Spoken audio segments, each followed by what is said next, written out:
welcome back to my kitchen. So today I'm going to be making a cherry tomato vinaigrette over spaghetti, and it's going to be topped with some toasted breadcrumbs and some grated cheese. I actually made it already last night. I filmed it. I had it for dinner, and I have to say it was one of the best things I think I've ever eaten. It's really great. The recipe that I created is inspired by a Chez Panisse recipe in their pasta, pizza, and calzones cookbook. But I just changed some things around. I added some extra things. I added some garlic, some cheese. This recipe, I noticed two great things about it besides the taste. I noticed that if you have a garden and you have a bunch of cherry tomatoes growing and you don't know what to do about it, this is a perfect recipe for that. And I also noticed that it's really, really affordable.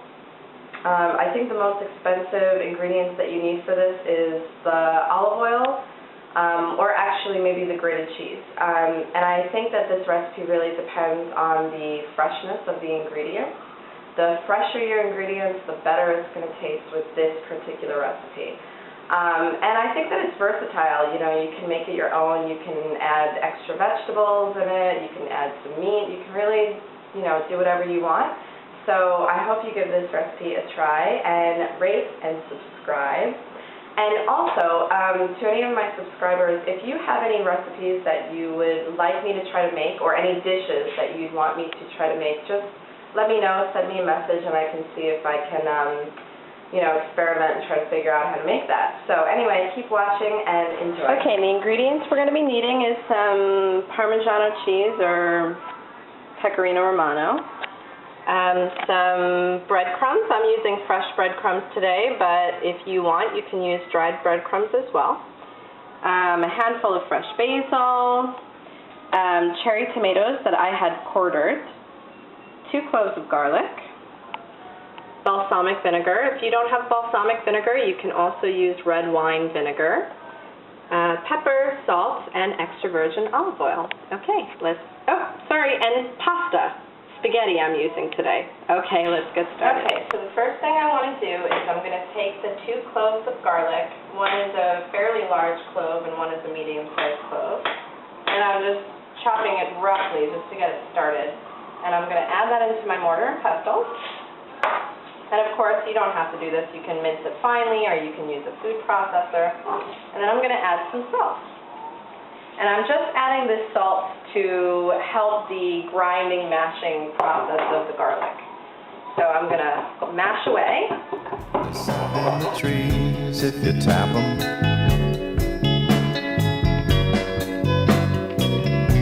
There's blood on the seas if you map them.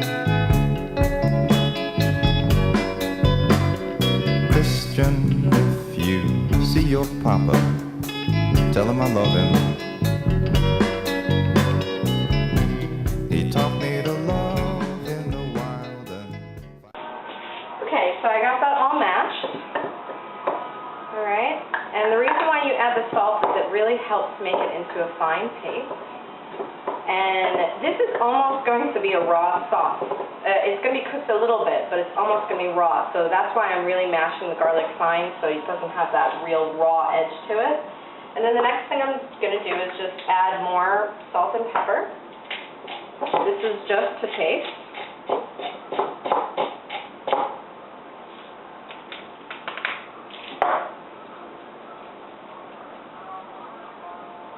And I'm also going to add some balsamic.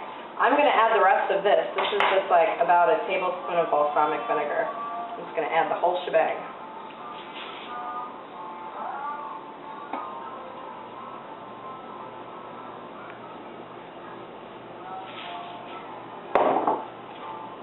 I'm going to give that a mix.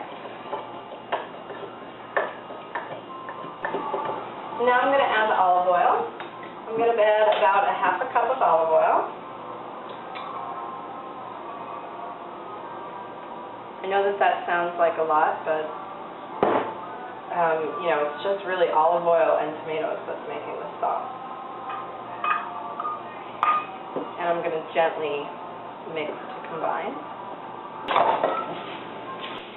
And I'm going to add all my cherry tomatoes into the bowl.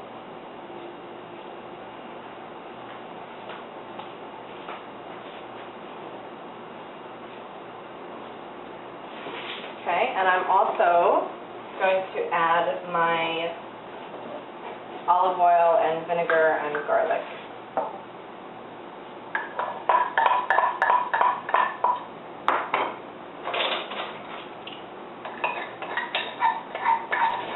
Okay, I'm going to add a little bit more salt and pepper.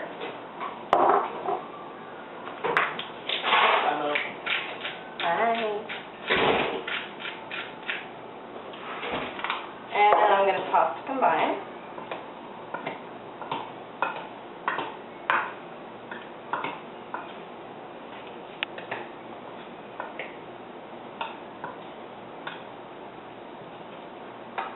Okay, I'm going to let this sit in the marinade. I'm just going to give it a taste.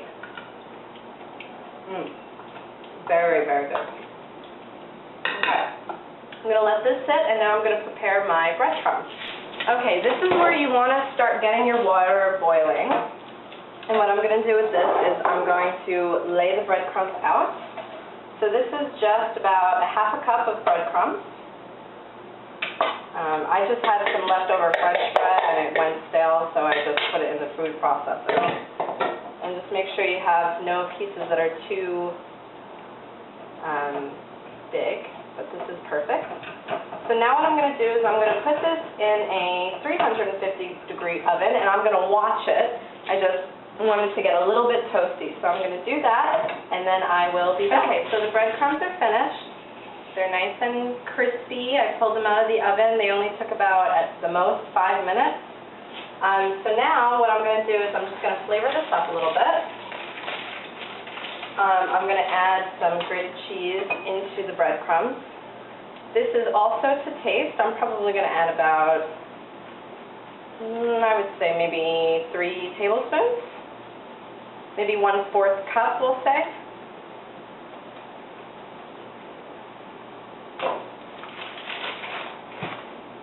And I'm just going to mix this around.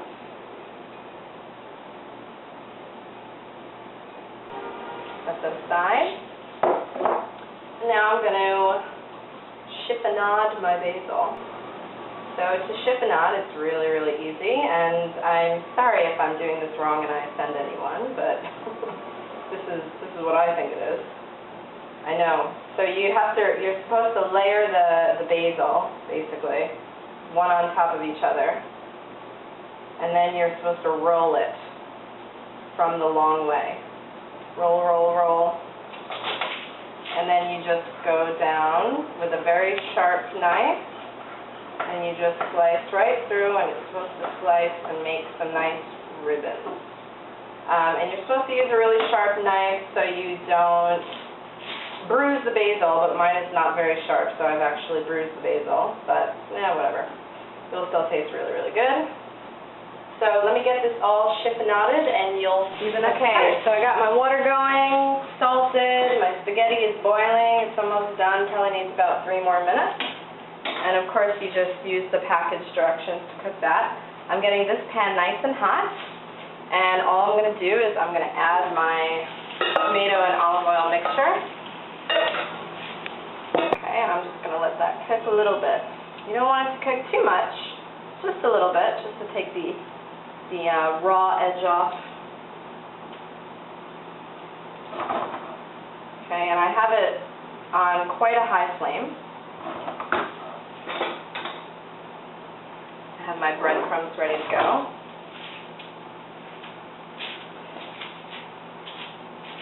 So I'm probably going to let this cook for at least I would say 5 minutes, so I'll see you back after 5 minutes.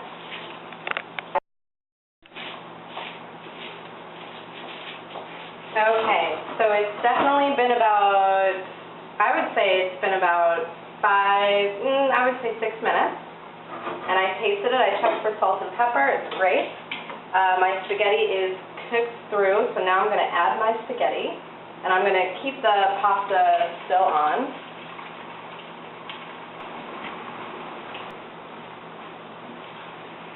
And I always keep the pasta water nearby to see if it needs any more liquid, because sometimes it's too dry and you can just add the pasta water liquid straight to it.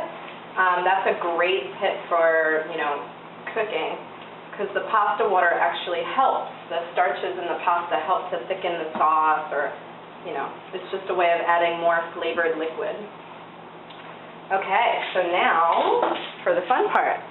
I'm going to add the fresh basil. This is about a handful. You can add more. And I'm going to add the 1 cup of fresh breadcrumbs and 1/4 cup of grated cheese. Turn this off. Oh, and it smells so good.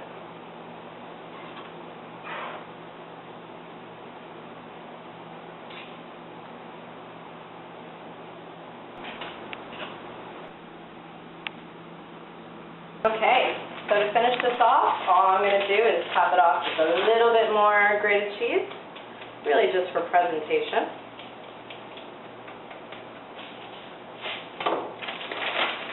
And you can do a tiny bit more olive oil.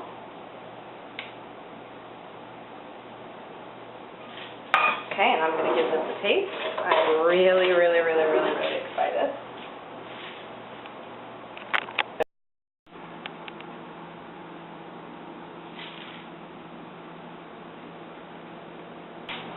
Okay, here goes my taste. I don't have my cameraman with me today, so I'll have to just listen to the sounds of deliciousness.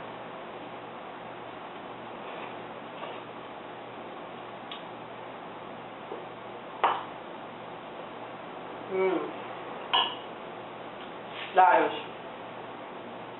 so good. You wouldn't believe how much flavor comes out of just this really simple recipe. So I really hope you give this recipe a try. It's awesome. So rate, subscribe, and I'll see you next time. Bye-bye. Christian, if you see your papa, tell him I love him. He taught me to love